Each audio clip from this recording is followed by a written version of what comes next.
The ocean was merciless that night. Waves rose like black mountains, crashing down with a force that ripped breath from lungs and hope from hearts. Christina clawed against the surface, every stroke a battle between life and the endless dark below. Salt stung her eyes, her throat burned, and the cold wrapped around her like a coffin. She should have been safe. She should have been loved. Instead, she was 7 months pregnant and drowning because of him. She could still see the sneer on Fred's face, the way he looked at her swollen belly with disgust. You were nothing but a mistake. She's everything you're not. The new woman had been waiting on the boat, lips curled in satisfaction as he shoved Christina overboard. She remembered the thud of the deck beneath her back, the rush of night air, then the sea swallowing her whole. He hadn't hesitated. He hadn't even looked back. Her chest ached as she fought to breathe, one arm wrapped protectively over her stomach. The child inside her stirred, a faint kick, fragile yet determined. The thought of that tiny life forced Christina to keep kicking, keep fighting, even as the waves tossed her like driftwood. She wasn't just drowning for herself, she was drowning for two. When she finally broke against the shore, her body was bruised, scraped raw by rocks. She crawled onto wet sand, coughing until her throat tore. Above her, the sky cracked with lightning, illuminating the island that rose like a beast from the sea, cliffs jagged as teeth, forests whispering with unseen movement, caves yawning black and hollow. It was no haven. It was a prison. Christina collapsed onto her side, cheek pressed to the sand. The island smelled of damp earth and something sharper, wild and musky. She tried to rise, her arms trembling. Her vision blurred. Every shadow twisted into threat. Something was out there, circling. She heard it, the shuffle of paws, the low growl that carried hunger. Panic rushed hot in her veins. Not now.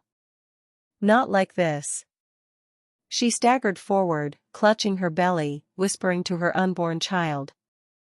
Hold on, please, hold on. The forest answered with another howl. Closer this time. Christina stumbled back, pressing herself against the cliff wall.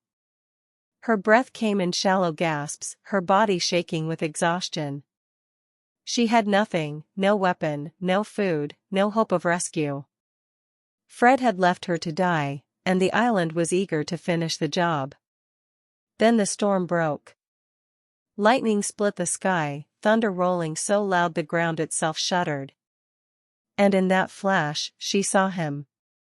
A figure stood atop the rocks, tall and broad, his outline sharp against the storm.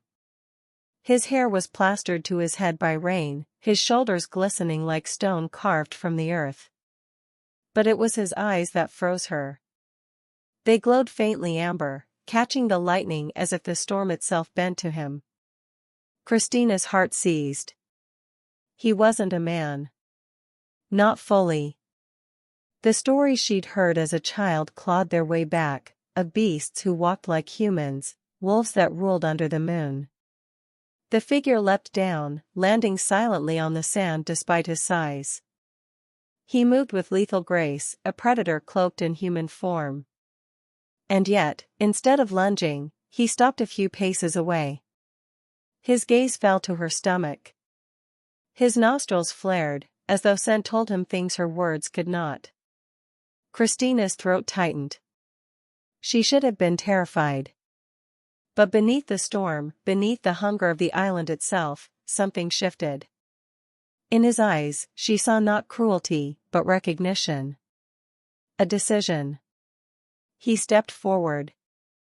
And for the first time since Fred shoved her into the sea, Christina felt that death might not win tonight. Hey everyone, if you're enjoying this story so far, don't forget to support the channel. Hit the like button, subscribe, and turn on the notification bell. It really encourages me to keep creating more stories for you. And drop a comment below with your thoughts, I'd really love to hear from you. Chapter 1. Christina woke to warmth. Not the warmth of the sun or the embrace she once longed for, but the rough, uneven glow of a fire. It licked against stone walls, casting shadows that shifted like living things. She lay on a bed of furs, her soaked dress replaced by a long tunic that clung awkwardly to her damp skin. For a moment she thought she was dreaming, that the sea had carried her into some fevered vision. Then she saw him. The man from the cliffs crouched near the fire, one arm braced across his knee. He didn't stir at her movement. His presence filled the cavernous space, shoulders broad, jaw cut sharp, hair still wet from the storm. His amber eyes caught the light, faintly glowing, steady and unblinking. Christina's breath caught. Her heart thudded loud in her chest. Whoever, whatever, he was, he had undressed her, carried her, touched her without her knowing. She wrapped the tunic tighter around herself, fingers trembling. "You're awake." His voice was low, steady, edged with warning. Not gentle. Not cruel. Simply, undeniable. Christina swallowed. "Where am I?" "My den." He shifted, feeding wood into the fire. The flames flared brighter, illuminating the jagged scars that cut across his arms and shoulders. They weren't the marks of a man who lived in peace. They were reminders of battles survived. Why did you save me?" she asked, her voice cracking. He looked at her, gaze flicking briefly to her stomach. "Because the sea wanted you dead. And the forest would have finished the job." His words landed heavy, matter of fact. He hadn't saved her out of kindness, at least, not the kind she understood. Christina pulled her knees close, her hand instinctively covering her swollen belly. She caught the subtle flare of his nostrils, the way his jaw tightened as though he could smell the truth. "That child is not mine," he said flatly. Her breath froze in her chest. He didn't ask. He stated. She bit her lip, heat burning her eyes. "Of course not. I don't even know you." For the first time, something flickered in his expression, not softness, but restraint, as if he were holding back thoughts he had no intention of sharing. Then a sound broke between them. A growl. Low, guttural, echoing from deeper in the cave. Christina stiffened, her head snapping toward the shadows. "Stay." His command was sharp, like a whip crack. A darker shape slinked from the back of the cave, fur bristling, eyes gleaming in the firelight. A wolf, massive, shoulders nearly reaching her chest even as it prowled low to the ground. Its teeth bared in a silent warning. Christina's throat went dry. She pressed back into the stone wall, clutching her stomach. "Oh God." But the man rose in one fluid motion, stepping between her and the beast. He didn't reach for a weapon. He didn't flinch. He just stared, unyielding, until the wolf lowered its head and retreated into the dark. The growl faded, replaced by silence broken only by the crackle of the fire. Christina's heart raced. What was that? He turned his head slightly, eyes locking onto hers. A reminder. This island doesn't forgive weakness. You're alive because I will it. Do not forget that. Tears pricked her eyes, but anger sparked beneath them. He spoke as if her survival was his possession, as if her life now belonged to him. Yet without him, she'd already be dead. "I didn't ask you to save me," she whispered, though her voice shook with more fear than defiance. "No," he said, moving closer, his presence heavy as the storm outside. "But you needed me to." For a heartbeat, neither spoke. The air was thick with the scent of smoke, wet earth, and something darker, his scent, sharp and wild, coiling around her senses until she couldn't tell if she wanted to recoil or lean closer. She tore her gaze away, pressing her palm against her stomach as her child stirred restlessly. She needed to stay strong, for both of them. But her body betrayed her with shivers that weren't entirely from cold. He crouched again, staring into the fire as though she didn't exist, as though saving her had been nothing more than instinct. "Sleep," he said. "Tomorrow you'll need your strength." Christina's lips parted, ready to ask for what, but she didn't dare. She lay back on the furs, staring at the jagged ceiling above, her mind racing with questions she couldn't voice. Who was he? Why did he live here, alone, on an island crawling with predators? And why did her heart, broken, betrayed, terrified, skip when his shadow brushed across her own? Her eyelids grew heavy, exhaustion dragging her down. But just before sleep claimed her, she heard it again, not a growl, not a command, but his voice, low and almost reluctant. "The forest will come for you. The island tests all who trespass. If you want to live, stay close to me." Christina drifted into darkness with his words echoing in her mind. Stay close to him. The stranger with amber eyes. The wolf of the island. Chapter 2. Morning found her in a hush of gray light and damp air, the fire a low ember winking on the stone. The cave smelled like smoke braided through rain. Her tunic clung cool against her skin, salt had tightened her hair into stiff ropes. She reached automatically for her belly. The baby pressed back as if to say, "Still here." He was already moving. In daylight, the stranger was more man than ghost, except for his eyes. Amber isn't a color so much as a way light remembers heat, and has held that heat even when his mouth was a blade. He checked a loop of woven fiber at the den mouth, the sinew twine humming under his thumb. Knife. Rope. Presents. Nothing wasted. "You'll eat first," he said. No greeting. "I can stand," Christina said, and proved it, although the cave tilted and her hip lit with ache. She masked the wince with a swallow and shuffled to the flat stone where he'd set food, clean strips of roasted fish, wedges of pale root with a sweet, damp smell, a gourd beaded cold. "You'll eat first," he repeated, softer but not gentler. She did. She ate because every nerve hummed for it, because the child rolled low, hungry in a way that made shame and gratitude throb in the same breath. He watched, not like a guard but like a ledger, counting bites, breaths, answers to questions he hadn't asked aloud. "Now the rules," he said.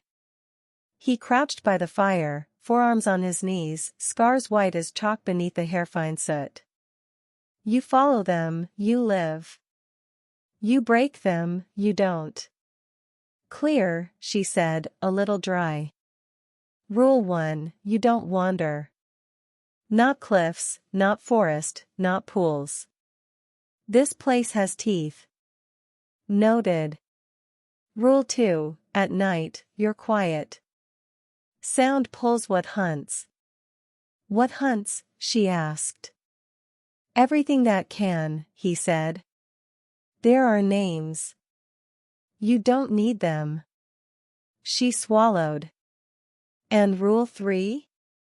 You don't bleed," he said, and his glance flicked to her stomach like a hand he refused to extend. "Pain, cramp, change, you tell me." "I'm not," she stopped herself before helpless left her mouth. "I will." He nodded as if she'd passed a test. "Good." He set a coil of rope across his shoulder, slid the knife to his belt. "Don't leave the den." "I won't be long."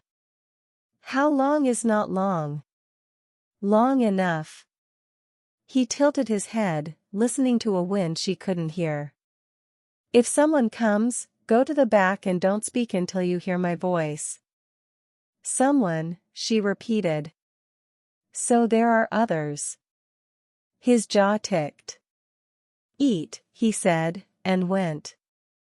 Silence pulled behind him, thick and a little alive.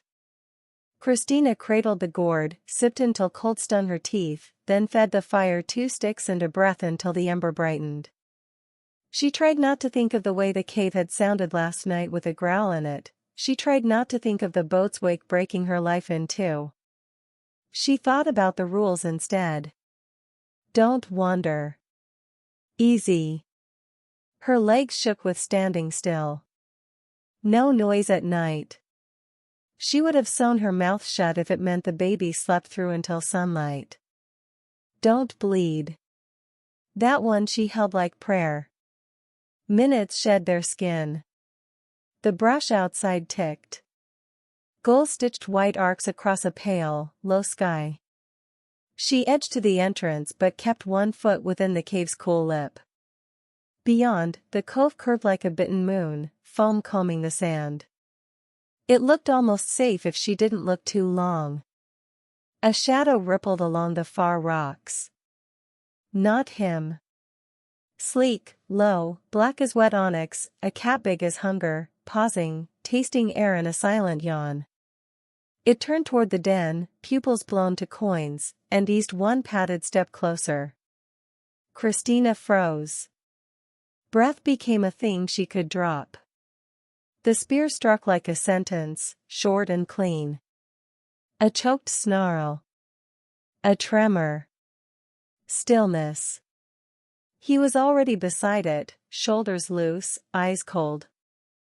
3 movements, precise, necessary, and the struggle ended.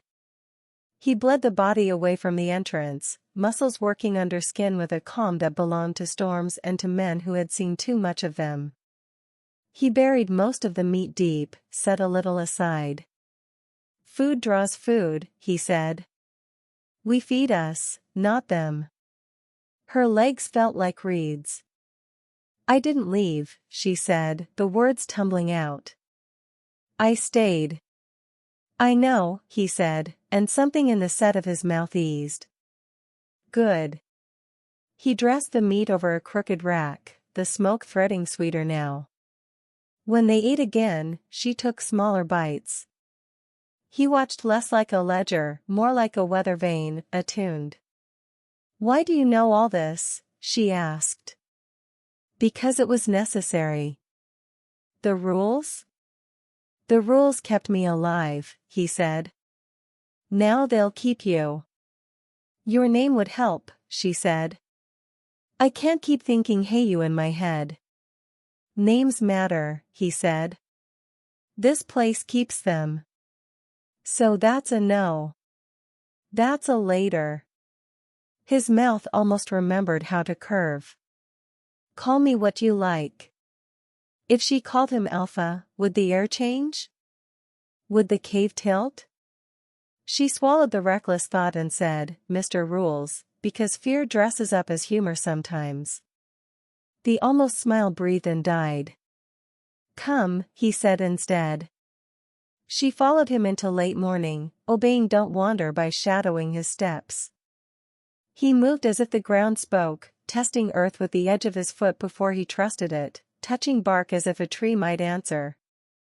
He showed her leaves that numbed pain and leaves that stopped hearts, how to bend a thorn branch to make it guard a path, how to tilt her face and read the flavors of wind. Rot was a sour coin. Water smelled like cold iron. Blood was copper and alarm. Can you smell me? She asked, and then wished she hadn't. He didn't look at her. I smelled the sea in you, he said. Salt. Fear. Will. Will, she repeated, pretending it didn't matter. Is that a good thing? It's a thing that lives, he said. They reached a narrow shelf of rock. From here, the island unfurled, cliffs like broken teeth, the cove a bright eye, forest muscling up the slopes. He lifted a hand, stopped her with a gesture more wolf than human. He pointed at the damp earth. 2 prints sat side by side. The first she recognized now, the long triangle of a big cat's pad, claws tucked, weight forward. The second wasn't animal. Or not only animal. Human-shaped, yes, 5 spread toes, but too deep at the pads, the arch wrong, as if the foot understood gripping bark the way a hand does. The edges were soft wet. Recent. Her skin went tight. Yours? Sometimes, he said. Not this time. She swallowed. Yours when you're. She stopped because the word wolf felt like a match in dry brush. When I'm hunting, he said, and that was both not an answer and exactly one. As if the world needed to underline it, a shape flickered far along the ridge, 4 legs, pale shoulders bunched, head lifted to read whatever the wind was saying. It wasn't close. It wasn't threatening. It was, unmistakably, a wolf the size of a bad story. The breath left her in a rough sound. He watched it too, not tensing, not claiming. They cross through sometimes, he said. The island remembers old routes. Are they yours? The question leapt out, bare. No, he said. His voice went distant, like someone listening through a door. But we share a sky. The wolf slid back into brush, and the day breathed again. He led her along a switchback cut into the slope. Twice, when her breath hit a wall, he stopped without looking, as if her lungs were his to monitor. When the baby punched hard enough to bend her, his hand hovered, then retreated, fingers flexing once like something leashed. Back at the den, he strung a small charm just inside the entrance, bone discs and hollow reed, the pieces touching lightly. If anything crosses the threshold, it sings, he said. If it sings, you go to the back. You don't speak. You wait. You keep saying anything like you mean anyone, she said. The amber in his eyes cooled. I mean what I say. And do you have a rule for? She asked, because humor was armor, and she needed armor. He looked past her to the scene where light stitched water to sky. Rule 4, he said at last. Believe me the first time. She didn't know if that was a kindness or a warning. It felt like both. They sat out the hottest edge of the day in companionable truce. He mended something that wanted to be a net. She dozed in swallows, startled awake by tiny ripples of muscle across her belly. Practice, the internet had once told her, when life had Wi-Fi and coffee shops and texts that meant something. Here, practice was a promise her body made alone. Late afternoon slid gold across the cave mouth. He rose. We'll watch the tide, he said. Currents tell you what the island is carrying. They stood again on the rock shelf. The cove combed itself into new patterns, foam snagging on a line of kelp that hadn't been there at noon. Drift piled at the den mouth, rotten rope, a torn blue scrap of tarp, a glass bottle clouded with sand. Her gaze snagged on the newly smoothed strip of sand in front of the cave. She felt it before she understood it, the wrongness. She touched his arm without thinking. There, she whispered. Do you see it? He saw it. Of course he did. The brush at the cave's lip had been pressed down in a careful curve. And just at the shadow where rock turned the sand darker, impressions kissed the earth, broad, human-like, toes splayed to grip. They came close. They stopped. They turned away. Not old enough. That wasn't you, she said. No. Then who? He didn't answer at once. Wind slipped up the cliff and curled cold at her ears. When he spoke, his voice was almost tender with caution. Someone who knows how to stand at a door and not breathe, he said. Someone who knows what I am. The Bonan Reed charm stirred once without wind and went still. Chapter 3. They didn't go back down after spotting those human-like prints at the den. He tightened their circle instead, bending Thorn to guard the mouth, tucking a second bone and reed chime deeper in shadow, smoothing sand so any step would show. By the time he finished, the light had thinned to honey and the tide hissed like thought. Dusk is loud, he said. We move quiet. Christina nodded. Her legs trembled from the climb, but she could read him now the way she'd learned to read the wind, coiled, listening, ready to strike without warning. She folded a palm over her belly. The baby rolled, drowsy, as if rocked by the island's slow pulse. They skirted the ridge along a narrow switch of stone and root. He paused often, letting her breath catch up, reading the air. Twice he lifted his chin and she copied him, catching the faint copper note he'd taught her meant danger. It sat thin on the breeze. At a shelf that looked over the cove, he touched the rock. Here, he said. We hold until full dark. Because of the tracks? Because of what follows them. Only then did she hear it, not noise, weight rearranging brush, patient scrape, the island tasting them. The teeth, she whispered, and earned a quick glance that almost said good. He sank to a crouch, balanced on the balls of his feet, spear across his thighs. If it comes from there. He pointed to a crease of fern. You stay behind me. If I say down, you go down. If I say run, you run toward the rocks, not the trees. Trees are worse? They climb, he said. Rocks cut. The brush breathed. Shadow got edges. A tail flicked once in fern. Then a body, low, long, all tendon and silk, unstitched itself from the green and came forward on muscled paws. Not the cat from morning, bigger. Older. Smarter. Its head swayed as it measured them, amber gaze almost human in its cold curiosity. He didn't move. The spear was part of his stillness. The cat came closer. Closer. It stopped at a stone like a threshold and tasted the air without sound. Wind slid sideways, the copper note sharpened. Down, he breathed. She went down. The cat flowed 3 steps left without lowering its head, as if it had seen this hunt before. Its tail drew a question mark.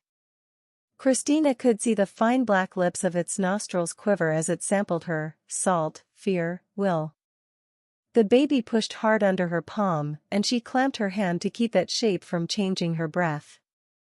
The cat lunged. The spear met at midair with a crack. The shaft held, the cat twisted, raking. He moved with it, switching angles, driving the point down.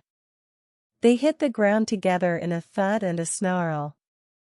Claws scraped rock. Teeth flashed. He was all economy, no rage, brutal calculus. Stay, he said, and she stayed, until a second shadow detached from the ferns behind him. Left, she shouted before caution could grab the word. The second cat, smaller, came silent and sure. He couldn't spin without losing the first spear. Christina grabbed a rock the size of her fist, rose into a crouch, and threw, not at the cat, but past it. The stone struck a slab with a sharp, echoing bang. Both cats flinched. So did he, just enough. He ripped the spear free, pivoted, and met the smaller cat with the haft, a whipping strike that broke momentum. The big cat came again. He dropped low, let it pass, came up inside its arc, and ended it with a knife she hadn't seen him draw, clean, necessary, shocking in its speed. Silence fell in strips. He knelt a breath, head bowed. Blood, some his, mostly not, brightened his forearm. The cut wasn't deep, but it ran. Fear and focus braided inside her. The part of her that had studied him all day moved. Don't bleed, she said softly, his rule turned back. She tore a strip from her tunic hem, crushed the mint metal leaves he'd shown her until their cool scent burned her nose, pressed the mash to his wound and wrapped it tight. He watched her hands like they were a story. "Good," he said, and the word ran warm through her. "Now tell me if I should be more afraid than I am." His mouth twitched, the shadow of a smile or a wince. "Fear is a tool," he said. "Hold it by the handle." That wasn't an answer, she said. Humor was armor. Mr. Rules. He huffed a breath that almost counted as a laugh. Then the tremor hit her, a late quake through knees and hips. The baby tightened everything low and hard. She sat fast. The world dipped. He was on his feet in a heartbeat. "Talk to me." "Not labor," she said through the wave. "Practice. It passes. Breathe. In. Out."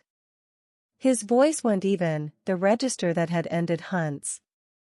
She watched his throat swallow time until the vice eased. Air returned. Better? Yes. Honesty, this time. "I hate being a person who needs to sit down while a giant cat is bleeding at my feet." "You're a person building another person," he said. "Sit when your body tells you." Her hands were still on him. She let go, heat climbing her face. He didn't move away. "You threw a rock," he said. "You're welcome." It was loud. It turned their heads. It could also have turned others. He let the warning land, then added, quieter, "It worked." "So, brave or reckless?" she asked. He weighed her a beat. "Both," he said. "Sometimes both keeps you breathing." Engagement prompt: was Christina brave or reckless throwing that rock to distract the predator? Tell me in the comments, and say where you're watching from. He cleaned the blades fast, buried the remains deep, scrubbed the blood-slick stone with wet sand until the copper note softened. Dusk slid toward night. The first stars came thin. Wind shifted, cool and inland. "Up," he said. When she stood too quickly and the world tilted, pride didn't get a vote. He lifted her as if she weighed less than the spear, one arm beneath her knees, the other behind her back, careful of the curve of her belly. The heat of him was a wall, his heartbeat a steady knock. "Duckling," she muttered into his shoulder, because the tenderness of it would drown her if she didn't name it. "Alive," he said, and the word landed like a vow. He set her on a warm slab above the cove and took the edge himself, reading the dark. Below, the chime at the den mouth stirred once and stilled. "Will they come back?" "They always come back," he said. "Hungry things do." "Is that what someone at our door was?" The wobble in our embarrassed her. She didn't take it back. He didn't answer. Far out, a wave found a hollow and boomed like a giant's breath. Then it lifted out of the trees, low, long, rising through tone like a string tightening until it shimmered. Not a cat. Not a bird. A howl, shaped to carry. He went still. So did she. The sound came again, closer, braided now with a second line, call and answer. Her voice was small. "Is that you?" "No," he said, very softly. The ember in his eyes lit. "It isn't me." Chapter 4.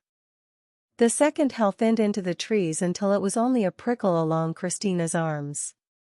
Night gathered in clean layers, sea black first, then the softer dark of brush, then a cold scatter of stars. He stood at the ledge until the quiet settled like a decision, then said, "Come." Fire. They moved the switchbacks in near silence. At the den mouth the bone and reed charm hung still, teeth not quite meeting. He went in first, listening with his whole body. When he nodded, she followed. The cave accepted them with its familiar chill. He rebuilt the fire with 3 sure motions, coaxing a steady flame. Christina lowered herself to the furs and pressed both hands to her belly until the tightness eased. "It wasn't you," she said, meaning the howl. "No. Yours sound different? They don't carry unless I want them to." "So those were passing through?" "Routes cross," he said. "Old ones. The island keeps paths even when the feet change." He passed her the gourd. The water tasted like stone and sky. She drank, set it down, and felt the day's unsaid words pushing forward. "I should tell you why I was on that boat." "You can tell me what you need," he said. She breathed once, steadying. "Fred. 3 years. Loud where attention pays, quiet when the bill comes. I told him about the baby. He called it a ruined plan. The woman with him smiled when he pushed me. Her lipstick looked like a bruise." The memory burned. "I didn't swim so much as refuse to drown." "The sea gave you a wrong answer," he said. "You argued back." She let out a frayed laugh. "There's a difference." "There is. And you're here." The baby rolled, a slow push-like agreement. She wiped salt grit from her fingers. "Do you have a person to name?" she asked. "Someone who pushes you to remember you're alive?" He went quiet in a different way. Firelight cut his face into calm plains and shadows. "I have a pack," he said at last. "Had. I left before remembering and forgetting turned into the same thing." The word pack landed between them like a small stone with weight. "You said names matter," she said. "Is Alpha one of the names you keep?" He didn't flinch. The air seemed to adjust around the word. The fire breathed louder. "You knew," he said. "I guessed. Rules. Teeth. The way you read wind like it owes you news. And when you stand on the cliff, the island feels like it stands a little taller." Her mouth wanted to smile and didn't. "It's an alpha sort of posture." "It doesn't belong to me," he said. "I belong to it when I'm on it." That still sounds like an alpha answer. He didn't make her pry the rest loose. "I am an alpha," he said simply. "A leader wolves listen to and men try to use. I came here to be a body with a spine, not an office full of voices." "Politics," she said, dull on her tongue. "Old rules that rot if you never air them," he said. "Old stories that claim suffering makes you strong, so people prove strength by making others suffer." "And you don't believe that?" "Not a question. I believe strength is how much you can carry without dropping the ones who can't walk," he said. "Not how much you can break." The answer slid into her like warmth. It hurt, in the best way, because it rearranged cold places. She looked at his forearms, the pale ladder of scars, the fresh bandage where her crushed leaves pulled blood to the surface. "And they wanted you to prove strength by letting harm stand," she said. "By calling it tradition," he said. "By rewarding cruelty as clarity." "Sounds like Fred," she murmured. "He called selfishness a plan." He said nothing. The quiet felt like agreement. "Is there a law," she asked, "about you and me?" She didn't touch her belly. The curve of it answered for her. "There are many," he said. "Some written. Some handed down like knives. Don't bind yourself to a human. Don't claim a life you didn't make. Don't confuse mercy with weakness." "And you?" Which ones do you keep? Amber isn't warm until it catches light. His eyes did now. I keep the ones that don't make me a liar, he said. And the ones that keep you breathing. Her throat tightened. I don't want to be a problem you solve, she said. An argument with legs. You're not, he said. You're a person my den holds who was almost taken by the sea. Is that what this is? She made herself meet his gaze. Rescue? It started that way, he said. It doesn't feel like only that. The fire clicked. Something in her chest clicked with it. Their nearness shifted, still a respectful span of cape between them, still no touch, but the air behaved like it had learned a new rule. She reached for the gourd and fumbled. He reached at the same time. Their hands paused an inch apart, warmed by the same heat. Her pulse miscounted. The baby gave a soft, not painful nudge, like a written yes from the inside. He withdrew first. Not a flinch. Discipline. Earlier, she said, because silence would swallow her if she let it, you told me to call you what I like. Is there a name that won't be kept by this place? He considered. There is one I haven't used for a while, he said. Not tonight. She nodded. Waiting could be a kind of power too. Then you get something or I'll keep calling you Mr. Rules. His mouth almost remembered a smile. You said your name in sleep, he added, gentler. Christina. Her cheeks warmed. I talk in my sleep? You survived the ocean, he said. You can talk when you need. She blew out a breath that almost counted as a laugh. Then for now you're keeper, she said, choosing a word that wasn't a name and still told the truth her body knew. He turned it once in his mouth. Keeper, he repeated, as if testing a tool's balance. He didn't reject it. Outside, the tide turned. The cave inhaled the change, a deeper hush, a colder draft. He added one last stick and settled where he could see both her and the entrance without moving. Sleep, he said. Night won't be generous twice. Exhaustion is a rule stronger than pride. She lay down. He didn't recline, didn't let his spine forget to listen. She watched the fire strobe his lashes until her eyes grew heavy. Fear tried to rise with sleep. She pressed her palm to her belly and spoke quietly to both the small life and the man awake. I'm not afraid of you being a wolf, she said. I'm afraid of waking and you being gone.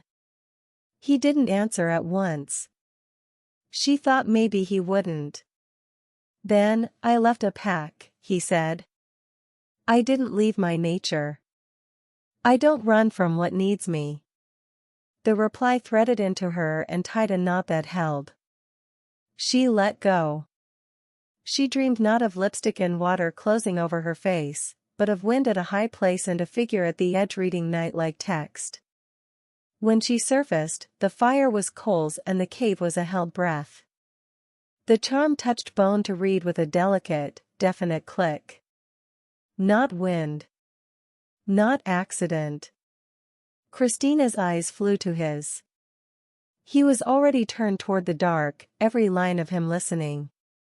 Back, he whispered, almost air. Quiet. She slid behind the rear stones without a sound, heart knocking her ribs. The charm kissed itself a second time, soft, certain, and fell still. Chapter 5. The charm clicked twice. Then nothing. Christina pressed into the rear stones, breath held until her ribs ached. He didn't come to her, he didn't speak. He stood with weight tipped forward, a line from heel to crown, listening. The fire was banked to coals, a thin red washed his jaw and the knife in his hand. Silence stretched and loosened. No scrape. No exhale that wasn't theirs. He steadied the charm with one finger and finally turned. Gone. What was it? She whispered. Cautious, he said. And patient. He tipped his head toward the back. Sleep, Christina. She didn't at once. Someone who knows how to stand at a door and not breathe looped her mind until it let go. When she woke, the cave was pale with morning and the smell of rain clean as cut leaves. He was near, she felt him like a storm before it names itself. Up, he said softly. We use the light. They ate sparingly and moved before the wind turned. He led her along the rock shelf, then higher, up a seam that split the hill and into trees straight as flagpoles. He made her practice small things until they stacked into confidence. Place the foot, don't pound it, keep the knee soft, listen with skin as well as ears. Lift from the hip, he said when a root snagged her toe. Don't stab the earth, right on it. She mimicked him. The island felt a shade less hostile. Her body hummed with ache, the clean ache of use. When she faltered, he paused without looking, as if her lungs were a weather he could read. You make knots look easy, she said as he hid a snare beneath fern, fingertips gentle as a tailor's. Anything you're bad at? He considered. Waiting. She laughed, surprised. You stood still an hour last night. Standing still isn't waiting, he said. It's choosing. You're impossible. You're alive, he said, and she rolled her eyes and kept moving. At noon he brought her to a spring cupped in stone. He rinsed his hands, her bandage had bloomed dark at the edge. Without asking, she unwound it, checked the cut, crushed mint metal leaves, and wrapped him neat. He watched like he was memorizing the knot. You learn fast, he said. I've been an assistant manager, a barista, a dog sitter, and a person who convinced a landlord a leaky ceiling was a personality quirk, she said. Learning fast keeps me from being bones. He made a sound that might have been approval. Keep learning. They ate in the lee of a boulder. The baby nudged. She pressed a palm and exhaled. He lifted his eyes. Pain? No, she said, smiling. He, or she, just reminded me they're here. Something unguarded crossed his face. He didn't reach. His hand half lifted and stilled on his thigh. She let her tunic pull tight so the curve showed. When the baby rolled again, she made a small sound. He moved then, slow enough to be refused. His palm hovered above hers, not touching. The baby pushed as if to tap his hand through the space. Amber warmed in his eyes. He didn't close the gap. He stood in the almost, breathing like the world had narrowed to a handspan. It's not yours, she said softly, truth held steady. I know, he said. It's still a life. The words undid her a little. She nodded. The afternoon kept its ordinary grace. He taught her a knot you could undo with one tug. She braided 3 cords into one that didn't bite fingers.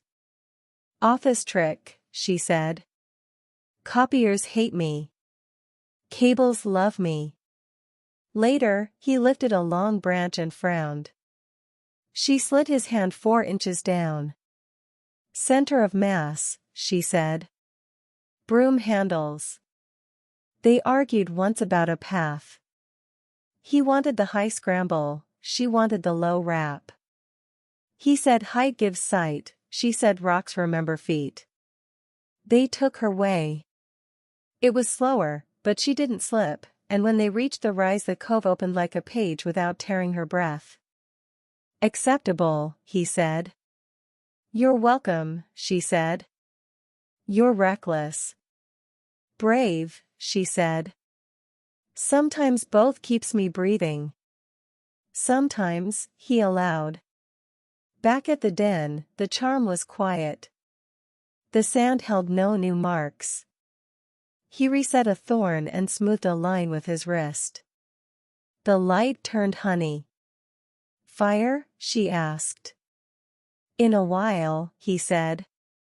We watch the water first. They climbed to the slab above the cove.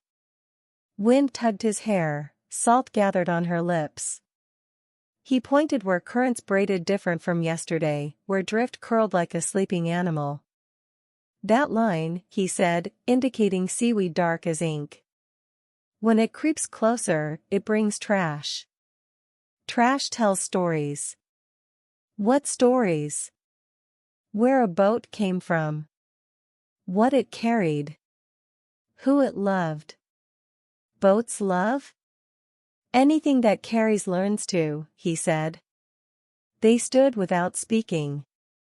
Below, foam tugged small objects into place, a clouded bottle, a twist of rope, a circle that flashed when sun slid under cloud. There, he said. I see it.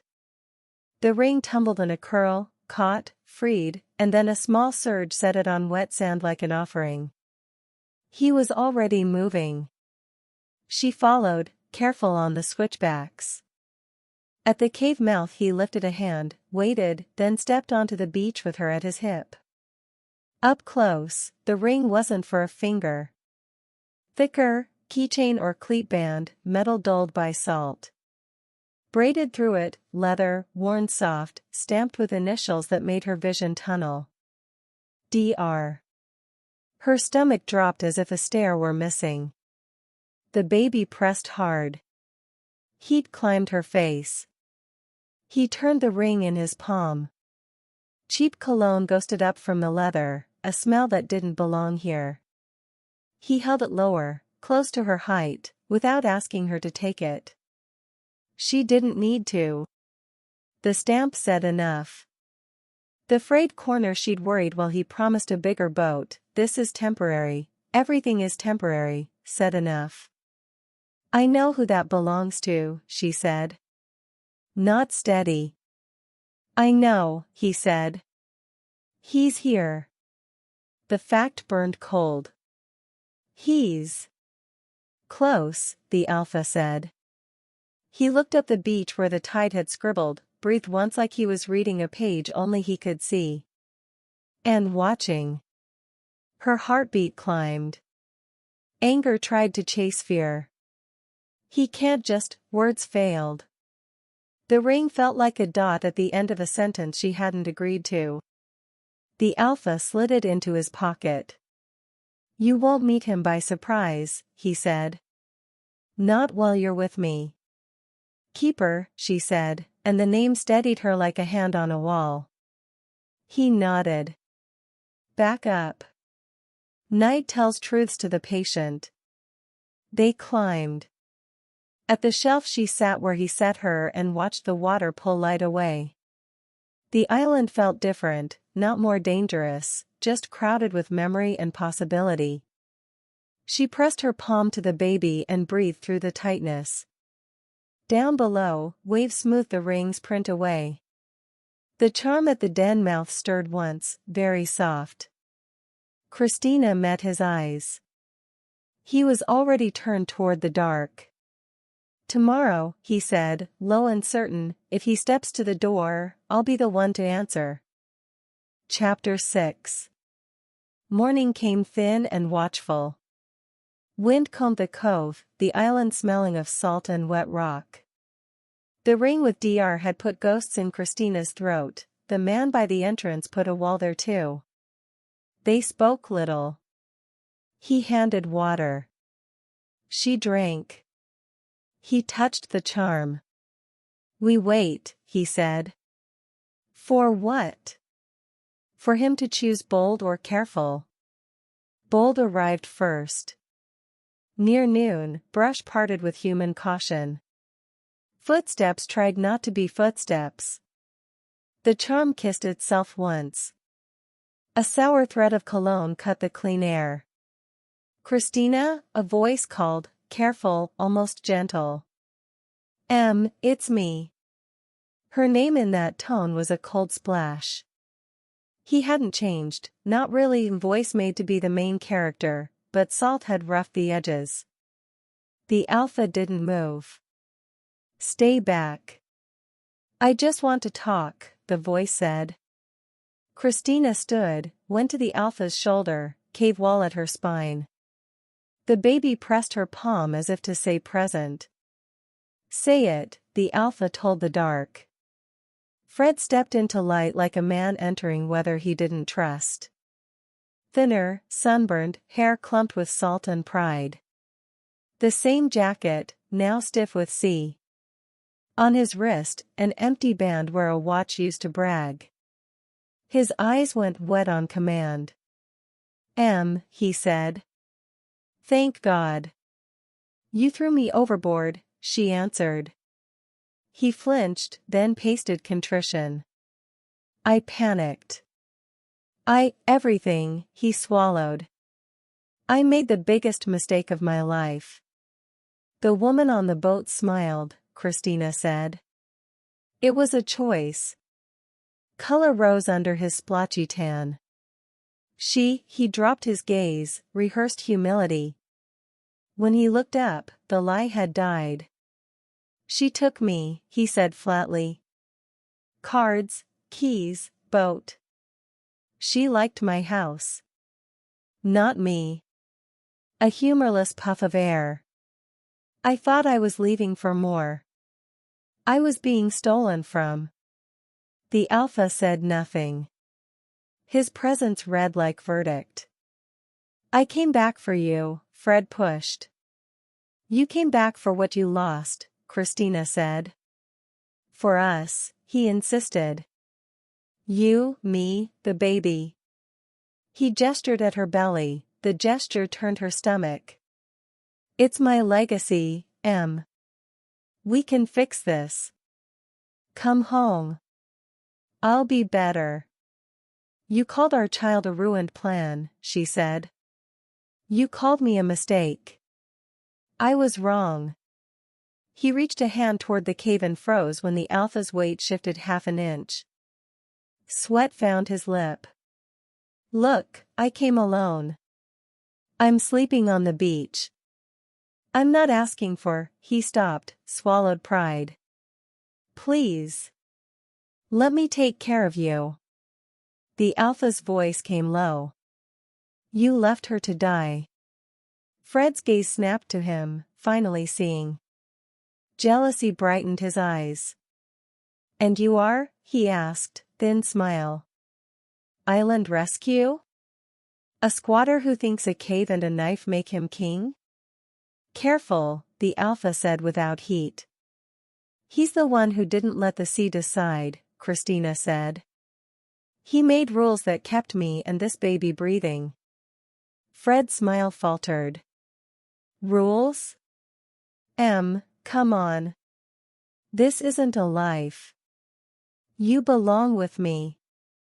People. Hospital. Car.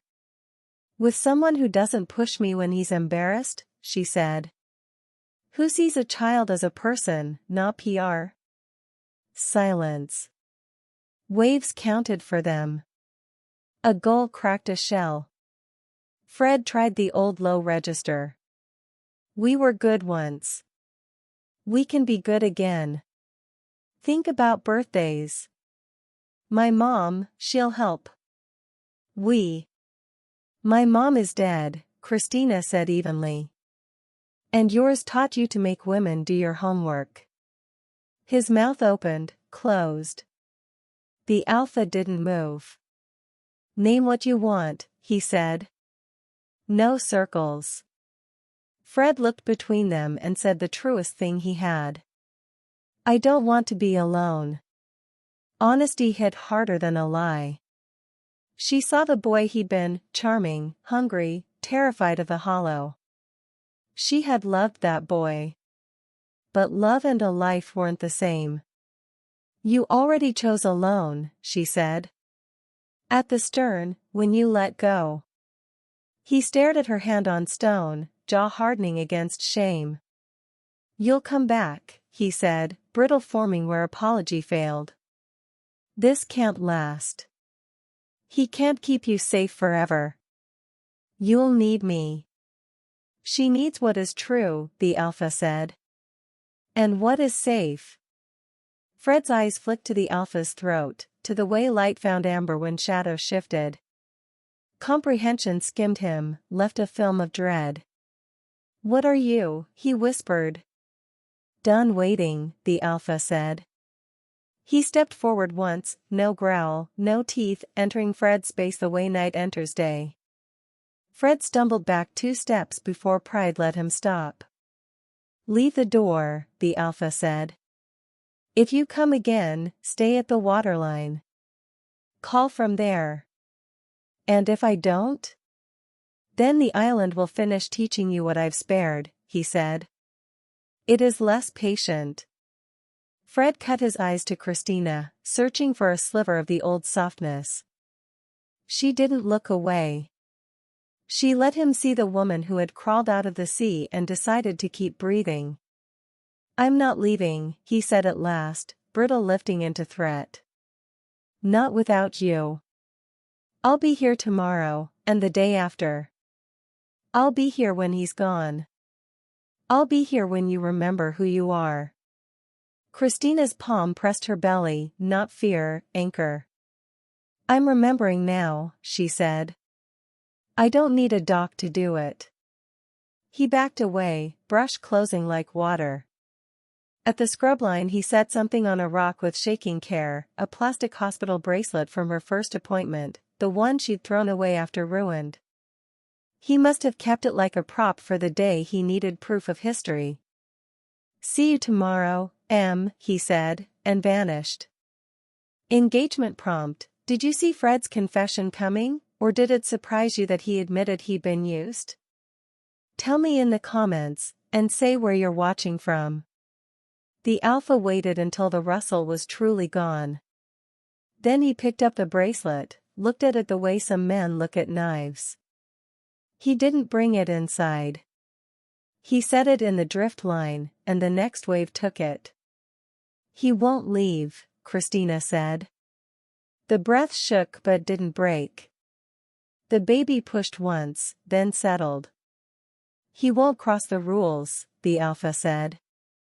"Because I gave them to him." "And if he does?" "Then he meets the island," he said. "And me." The charm shivered and fell still, as if agreeing. Wind shifted. Down on the sand, a single set of footprints led away until a wave rode over them, arriving, pausing, promising return. Chapter 7. Fred didn't speak again that day, but he didn't leave. They felt him in quiet stretches too long for gulls, in brush bent wrong, in a sour thread of cologne that fought clean wind. The Alpha didn't comment.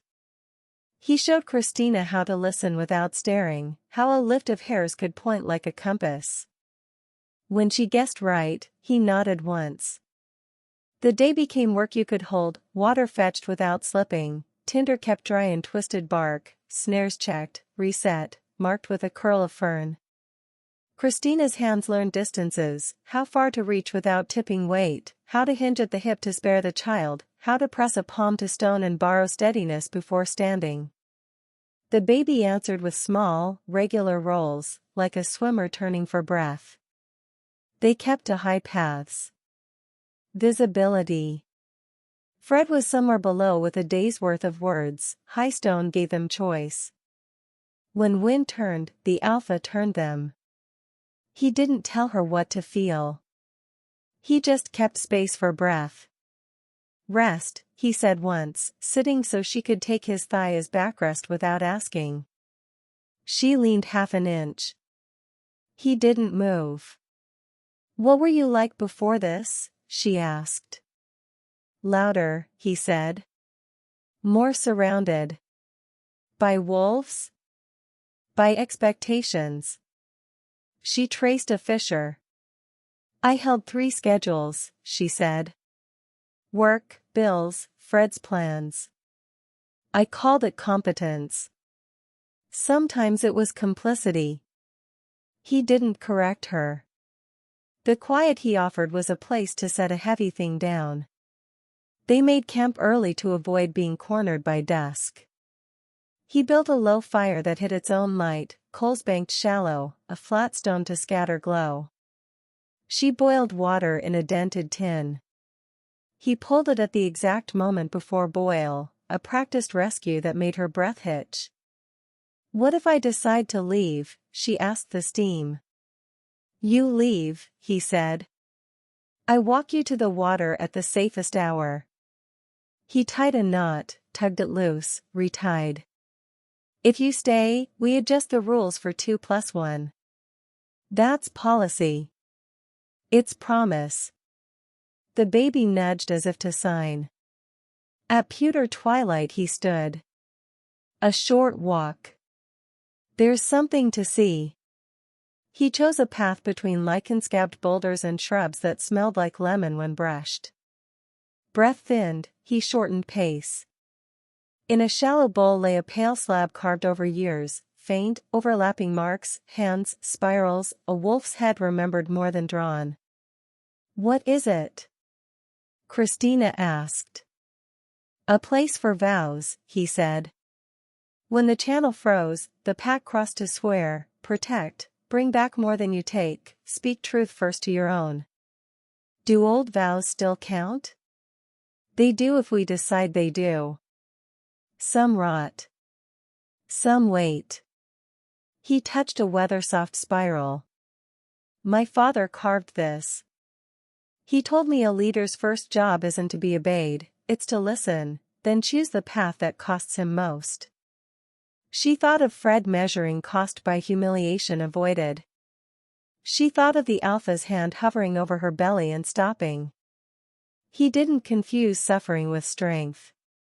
He confused pride with silence, he said. "We learn and unlearn in loops." "You left," she said. "I refuse to be a symbol used to hurt others," he said. "I was turning into a knife in the wrong hands. The island is simpler math. Until I washed up and complicated it. Until you washed up and made it real." What if he waits forever? "People don't do anything forever," he said. "They do it until something hurts enough to change them, or someone shows them a better ache." They left at first star. On the descent she swayed, a tight band cinched low. He stepped close without touching, and the band eased, as if proximity were a tool. They reached the den on the last light. The charm hung quiet. He stoked the hidden fire. She lay on her side and watched his silhouette move in a vocabulary she was learning by heart. "Do you ever sleep?" she asked. "When the dark is honest." "And tonight?" "I trust you," he said. "It helps." The sentence slid into her like a key finding its lock. She rolled to her back. He sat across, farther than touch, close enough for presence. "Sit," she said before she lost nerve. "Closer." "Not for, just, company." He crossed and sat, knees angled away. Heat found her skin without contact. She set her hand between them, palm up, like a question. He didn't take it. He set his palm near hers. The inches between warmed. "You're not asking me to choose," she said. "No," he said. "You'll choose when it's a choice, not a reflex to fear." "Thank you." Silence gathered. The baby shifted, strong and round. Her breath hitched, her fingers twitched. His did, too. "May I?" he asked, soft. She nodded. He closed his hand over hers, and together they rested the shared warmth on her belly. The touch wasn't claiming. It was listening. The baby answered with a slow push like greeting. Something unknotted in her that had been braced since the stern of a boat. They didn't speak. They didn't move. Their faces drifted close without meaning to. Heat gathered along her cheekbones. He didn't lean. Neither did she. The space drew thin as silk. The child kicked, decisive and comic. Christina startled, then laughed. He exhaled a small sound that might have been a laugh if he remembered how. "We have a chaperone," she said. "Effective." He inhaled, head turning toward the mouth of the cave. The charm hadn't moved, but the air had, the faint drag of cologne, the tick of sand where no foot should have made sound. He rose in one motion, setting her hand gently down. "Stay," he said, boundary promised. Outside, someone shifted weight on a patch of dune and waited. Fred had learned something since noon. He didn't call. He tried to make patience look like power. The alpha stepped into the entrance shadow, not out. He let the quiet close around him until stone blurred him. Christina breathed slow, even ropes like he'd taught her. They waited the standoff out. At last the cologne thread thinned and drifted away. Brush whispered shut. The chime never sang. "He's learning your rules," she said. "He's trying to take them without paying the cost," the alpha said. "That always fails, but it tries first." "Tomorrow?" she asked. "Tomorrow." They settled again. The island clicked and sighed. Sleep opened like a door she could walk through. At the edge of sleep, a sound rose from below, too low to be performance. A scrape, a drag, the slow pull of something heavy across sand. Not force. Preparation. She wasn't sure what it meant. The alpha's eyes were open. He was listening to the same idea written in another language. "Rest," he said, barely air. "I'll read it." She let herself fall. The last thing she knew was warmth cupped in her palm and the clear fact that no one had asked her to be anything but awake to her own life. Chapter 8. The scrape on the sand haunted Christina's dreams. She woke to pale dawn and the alpha crouched at the entrance, eyes narrowed, reading tracks like scripture. He brushed sand with 2 fingers, then straightened. "He worked at night," he said. "Dragging branches, stone. Making shelter, maybe a trap. He wants presence to feel permanent." "Fred," she said, the name heavy. He nodded. "He won't storm the door. He'll wear at the edges." Christina pressed a hand to her belly. The baby shifted as if echoing the weight. They kept high that day, careful on stone paths where wind cut clean. The alpha showed her how to mask scent, rubbing crushed leaves over skin, tucking sprigs into seams of cloth. She obeyed, even when it felt absurd. "He's not a wolf," she said. "No," he agreed. "But hunger teaches people to use senses they ignored before. He is hungry." "For me?" she asked. "For what you carry," he said. Her stomach nodded. By noon they rested at the spring. Christina rinsed her face. Cool water steadied her but couldn't erase the thought of Fred below. She remembered old nights when he'd convinced her fear was silly, when her body bent around his plans. The memory ached. "He'll come back tonight," she said. "He will," the alpha agreed. "Because yesterday you told him no." She rubbed her thumb over her damp sleeve. "And he's not used to that." "No," the alpha said. "He's used to a yes that costs someone else." Twilight came too fast. They ate in silence, the fire low, a circle of warmth against the growing hush. The baby pressed, harder than usual. She winced. His gaze landed immediately. Pain? Not pain. Just insistent. She smiled thinly. Like his father. But Fred wasn't here. The thought tangled her chest. The alpha's voice came steady. You've carried this child further than he deserved to follow you. That makes the story yours, not his. Her eyes stung. Do you believe that? Yes. The chime kissed itself once. Then came the voice.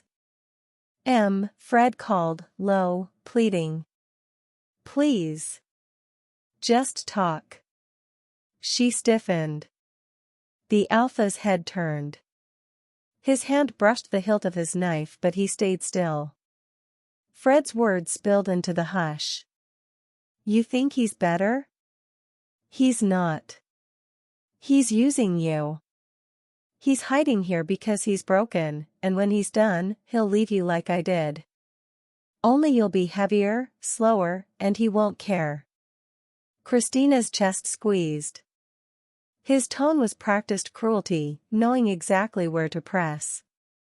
You'll be alone, he continued. He'll dump you after he gets what he wants. I know, because that's what I did. The alpha's eyes found hers across the dim cave. He didn't speak, didn't defend himself. The choice was hers. Christina rose, shaking, and went to the entrance. She didn't step outside. Her voice carried, sharper than she expected. You're right about one thing, Fred. You did dump me. You made me believe love meant survival depended on you. That was the lie. Silence. This child isn't your legacy, she went on. It's my life. And you don't get to use us as an excuse for your shame. Fred's breath caught. Go, she said, voice trembling but sure. Stay on your side of the waterline. You're not welcome at my door. She turned before he could see the tears, went back inside, and sat heavily. Her hands shook. The alpha crouched across from her, expression unreadable except for the warmth in his eyes. You spoke truth, he said quietly. She wiped her cheek. It nearly broke me. It built you, he corrected. The baby kicked once, strong. She pressed her palm there. For the first time in months, she didn't feel like property claimed. She felt like someone who had chosen. Was Christina brave to stand her ground, or reckless to face Fred with such sharp words? Tell me in the comments, and tell me where you're watching from. Night deepened. Fred's footsteps scraped retreat, but Christina knew he hadn't left. He was circling, plotting, waiting. She leaned back, exhausted. The alpha banked the fire and settled near the entrance, silent sentinel. Christina closed her eyes. The words she had thrown at Fred replayed, but this time they didn't sting. They rang. And for the first time since the boat, she slept without dreaming of water. Chapter 9. Dawn peeled the island open in gray and salt. Christina woke clear-headed, a rare mercy. The alpha was already outside, reading the beach the way some people read faces. He returned with sand on his palms and a conclusion in his eyes. He dragged more than branches, he said. Rope. A door ripped from something. He's built a raft. For leaving? She asked. For staging, he said. He wants a scene he can control. She pressed a hand to her belly. The baby answered with a slow push, steadying her more than words. They kept high through morning, above Fred's orbit, trading silence that wasn't empty. He corrected a step with a touch to her elbow and removed his hand as if the heat stung. At the spring, she redressed his forearm with mint metal leaves. The cut looked clean. His expression did, too, stripped to function, but softer at the edges where she fit now. Near noon, a shout skidded up the rock. "Help!" Fred's voice bent itself around panic like an old trick. The alpha lifted a hand. "Listen," he said. The second cry came thinner, from the tide flats beyond the cove. "If he's truly hurt," Christina began. "We go," he said. "But we go like ourselves." They moved fast without noise. From the ridge they saw him, Fred knee-deep in a channel the tide had begun to claim, one hand lifted, the other tangled in a coil of rope. The raft bobbed just beyond reach, scraped together from a door, plastic drums, and the stubbornness of a man who believed the world owed him one more try. He called when he spotted her. Relief sprinted across his face. "Thank God. He would have left me." "No," the alpha said, level. "The island would." Fred's gaze flicked between them. His voice shifted into the old intimacy. I just need a hand with the rope. Then we can talk. I swear." The alpha's eyes traced the water. "It's a trap you think you can control," he said. "When the channel fills, it cuts off the exit. You were going to bring her closer and let the tide do its part. I choose between drowning you or saving you. Either way, you own the story." Color drained from Fred's face. That's insane." "Tide doesn't care about your feelings," the alpha said.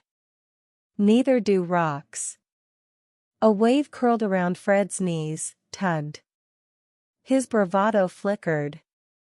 "I can't get out," he admitted, voice edging raw. The alpha unwound rope from his shoulder, tied a loop with the quick competence of a man who respects physics, and anchored the other end to a rock. He handed Christina the loop. "You learned the knot," he said. "Set it on him." She swallowed and nodded. "Fred, catch." He flailed once, caught the rope, and for a second his face lit with the old grin, a reflex that had opened doors for him since high school. It fell off when he saw the knot.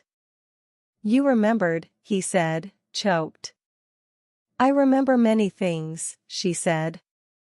The alpha took the tension, braced, and pulled in rhythm with the water's shove. Fred stumbled free and collapsed on the wet sand, coughing. He looked smaller from ground level, not just because he was lower, but because the performance had slid off and left him ordinary. The alpha didn't gloat. He coiled the rope, measured the tide with his eyes, and said, "Stand."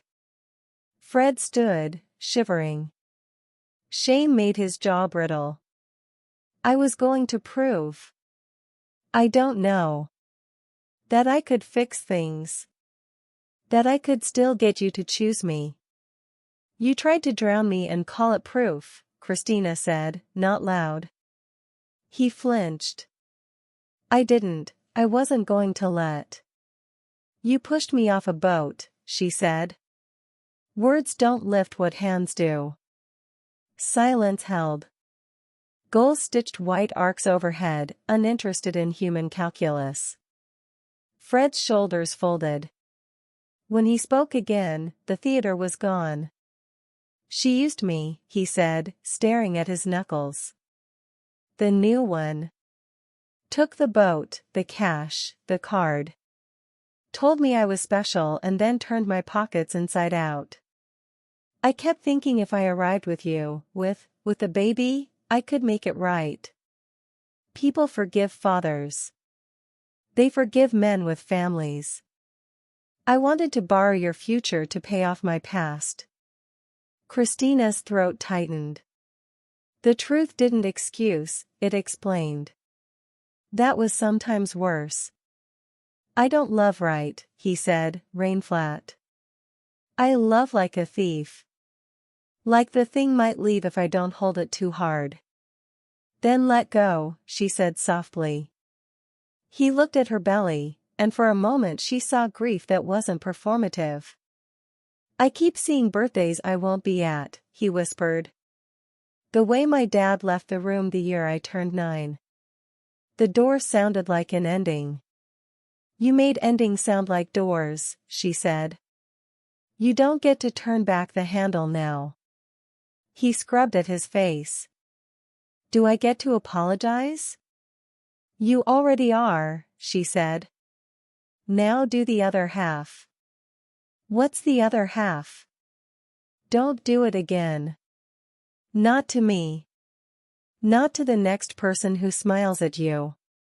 He closed his eyes. When he opened them, the water had gone gray as steel around his calves. He looked to the alpha the way a tired man looks at a finish line. Am I leaving? He asked. Yes, the alpha said. With the receding tide. Take your raft. Take your hunger elsewhere. You don't return. Fred's mouth tugged. And if I do? Then the island teaches what I spared, he said. And I stop sparing. Fred glanced at Christina. Do you choose him? He asked, naked.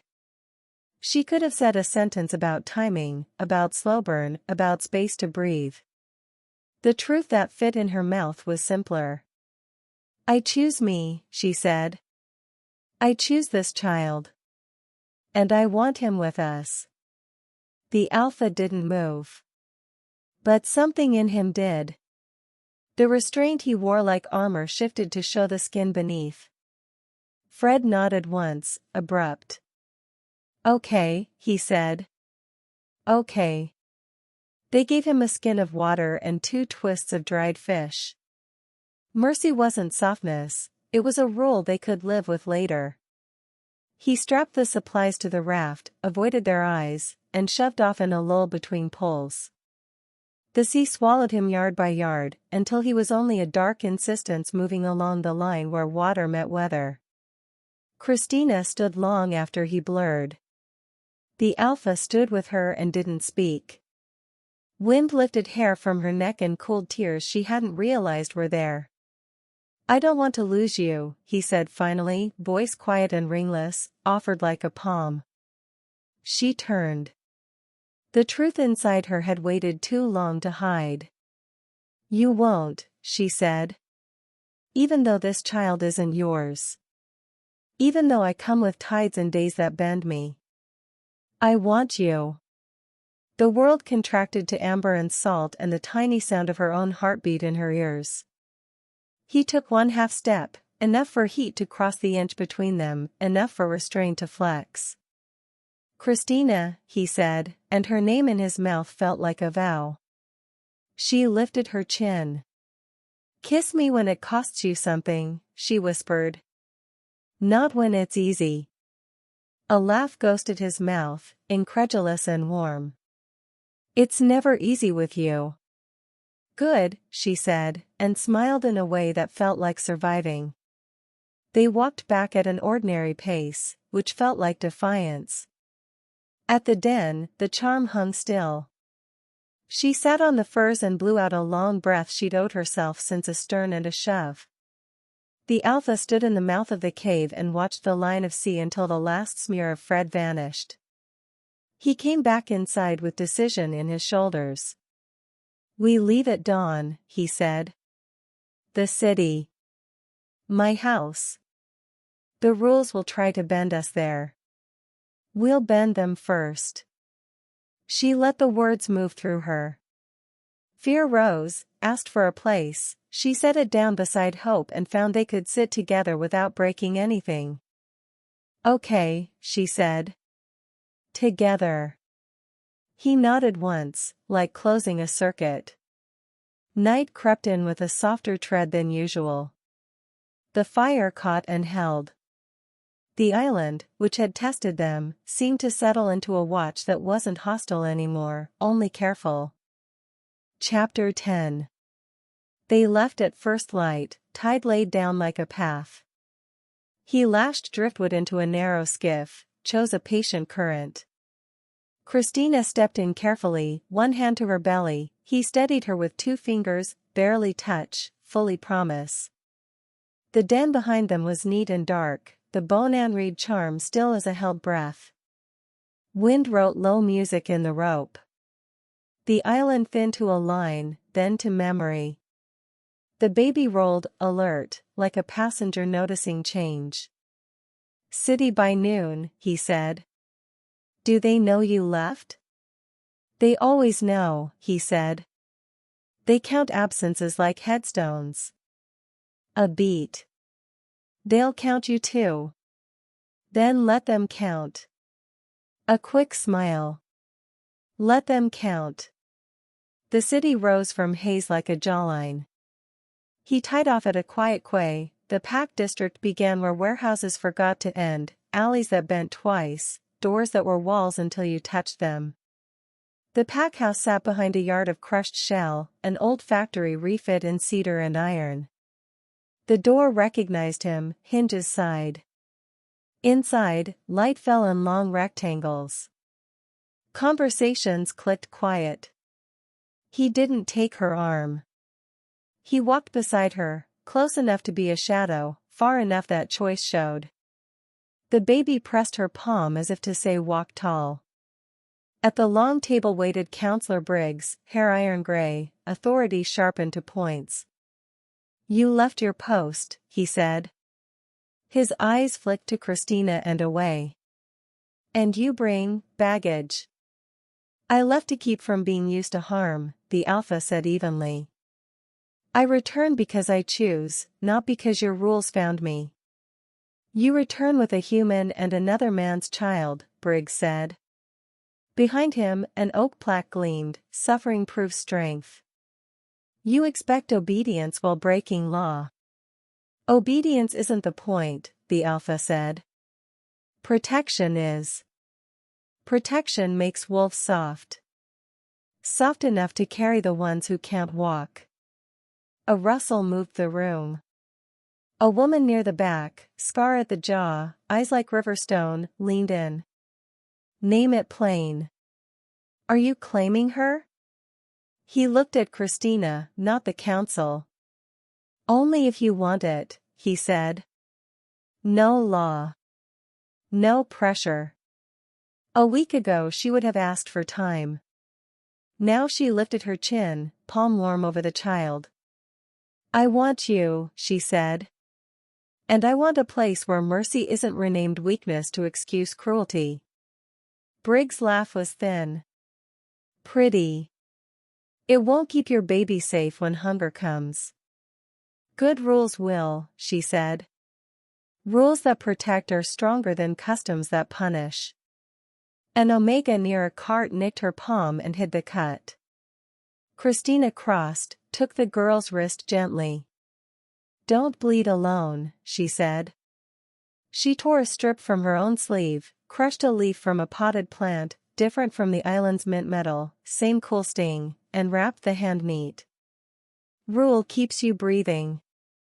The room watched. Rules are easy to sneer at in theory, harder when a shaking girl steadies. Briggs moved to crush the moment. "We're not a clinic. We're a pack. We test. We cull. Suffering keeps edges sharp." "Edges also cut the wrong throats," the Alpha said. "Ask the graves." A man near the wall flinched. Briggs' jaw clenched. The Alpha stepped forward one measured pace. "My name is Cole," he said, the simple gift of it quieting the room more than any shout. "I left because you turned me into proof that pain makes us pure. I returned to end that proof. Christina stands under my protection by her choice and mine. Her child stands under mine too. We will not call mercy weakness here again." "You can't rewrite law with sentiment," Briggs snapped. "With strength," Cole said. "Watch." He pulled his shirt over his head and folded it, ordinary care. Then he breathed, not bigger, not louder, deeper, as if lining bones with memory. Heat rippled the air. Fingers curled, shoulders spread, spine lengthened with a sound like a cord tightening. Amber ate the brown of his eyes. The change wasn't spectacle, it was decision made visible, man to wolf without losing either. The hall held still. The wolf that was Cole stood tall, thick-furred, scars mapped pale through dark. He lowered his head, not to the room, but to Christina, and touched his forehead to the curve of her belly with impossible gentleness. Her lungs forgot, then remembered. The baby answered with a push-like greeting. Cole turned to the plaque. He didn't snarl or tear it down. He did something quieter and more dangerous. He turned back to Christina and sat. A leader kneeling is louder than a roar. The river-stone-eyed woman stood. Others followed. Knees touched floor. Heads bowed. The hall wasn't cowering, it was choosing. Briggs' mouth thinned. You make a show. Shows fade. Hunger doesn't. Hunger doesn't, Christina said, new steadiness in her bones. That's why we feed it right. She faced the room, not the counselor. Strength is carrying without dropping. Right at where we can see. Cole shifted back, the change unspool and quiet. Bare-chested, human again, he reached for her hand only when she turned her palm up. Their fingers laced. Heat braided warmth. New law, he said to his pack. Mercy proves strength. Protection first. Choose it every time, no matter who is watching. Assent rolled the hall, not thunder, something sturdier, a floor deciding to hold. Briggs looked like a man who'd lost a religion and didn't know how to grieve it. And her? He asked, last weapon thrown. You claim a human?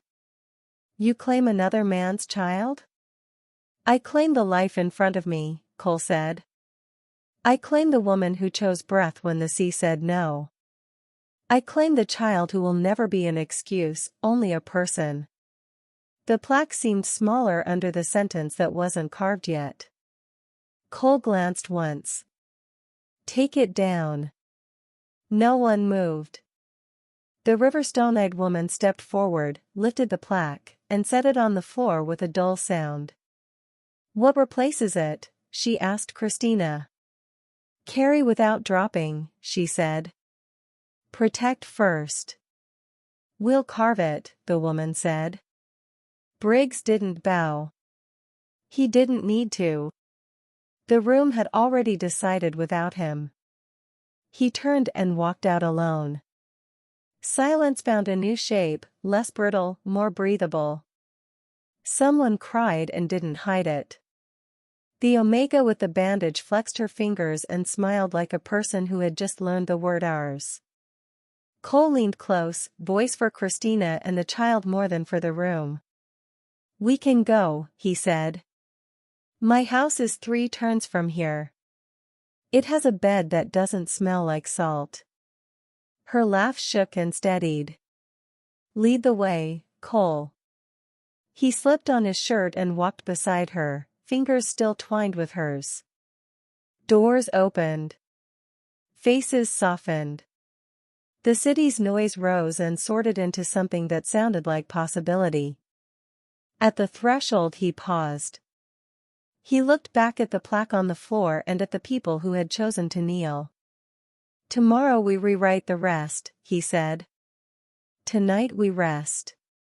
They stepped into the afternoon together, down 3 turns, toward a door that would know his hand and soon know hers. Epilogue. Cole's house smelled like cedar, rain, and bread cooling on the counter. Morning reached in through high windows, laying warm squares on the floorboards. Outside, the harbor argued cheerfully with gulls. Inside, the rooms held a quiet that didn't need her to earn it. Christina shifted on the couch, the baby tucked against her chest, and listened to 2 heartbeats, the steady one under her palm and the lighter one that had rearranged every room in her life. Months had folded forward since the hall, since new rules were carved where old ones used to bite. The plaque read now, carry without dropping. Protect first. She had traced the grooves when the cedar was still damp and felt the words catch against her fingertips like a promise you could touch. Sundays, she taught first aid in the refurbished back room. The Omegas joked that Christina's bandages were a new kind of spell. No one bled alone anymore. Even Briggs had stopped quoting the old creed. He showed up with lumber and questions and left with splinters and less certainty, which, Christina decided, was a kind of growth. Grace stirred, made her tiny bear cub snore, and resettled.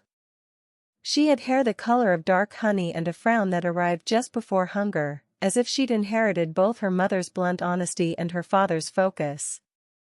She had arrived in a rainstorm that made the city's gutters sing, stubborn and perfect, fists clenched like punctuation. When the midwife set Grace on Christina's chest, the world had gone quiet in a way that wasn't empty, it was full. Cole had folded himself to the floor beside the bed and pressed his forehead to the mattress like a man anchoring the earth. Now he stood at the table frowning at a baby carrier as if it were the final boss of a long campaign. The island had taught him every nut a man could need. The carrier's buckles were winning on points. "Don't laugh," he said, not looking up. "I'm not," she said, definitely laughing inside. "You're laughing with your bones." "Only a little." Center clip. She tipped her chin. "There." He followed her cue. Plastic clicked into cooperation. He exhaled, victorious but humble. "I can fight in the dark and track by wind, but this thing almost beat me." Classic alpha, she teased. Conquer predators, humbled by baby gear. "I wasn't humbled," he said, completely straight-faced. "Merely educated." She snorted. Semantics. He crossed to them, touched his forehead to Grace's, then to Christina's, a quiet ritual that still put heat where her bones used to be cold. "Check up at noon," he murmured. "Kara's meeting us at the clinic with the new oxygen monitor." Briggs sent oranges and wrote for immunity on the card. "At least he's scurvy conscious," Christina said. "He's learning," Cole said, and it wasn't smug, it was hopeful. "The hall sounds different. Less barking, more listening." "We made it different," she said. "You told it the truth first," he answered. Christina slid Grace into the carrier against his chest. The baby opened her eyes, assessed, and decided the arrangement was acceptable. Cole's hands bracketed her tiny back with a care that knew its own strength and chose gentleness anyway. "You're good at that," Christina said. "The whole father thing." "I'm motivated," he said simply. "Two people I love make it easy to practice." The word still landed like new light. She tilted her head, greedy for it. "Say it again." "I love you," he said, no ceremony. He looked down. "And you," he told Grace, voice going soft in a way he used with no one else. Grace yawned so hugely her face became a perfect O. Cole made an answering O, obedient to wonder, and Christina's laugh came out surprised and free. A knock jostled the door. "If that's more oranges," Cole began.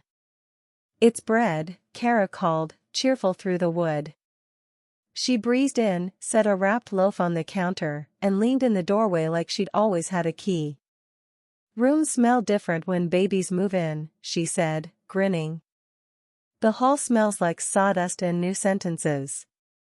"We like new sentences," Christina said. Kara's gaze softened on Grace. "She looks like she already knows secrets." "She does," Cole said gravely. "She refuses to share them until I fasten this clip on the first try." Kara laughed, then tipped her chin toward Christina. "Clinic shelves this afternoon?" "After the appointment," Christina said. And after lunch. Apparently I'm feral without sandwiches. Already noted, Kara said. There's turkey in the fridge and a note from Briggs that says hands, not speeches.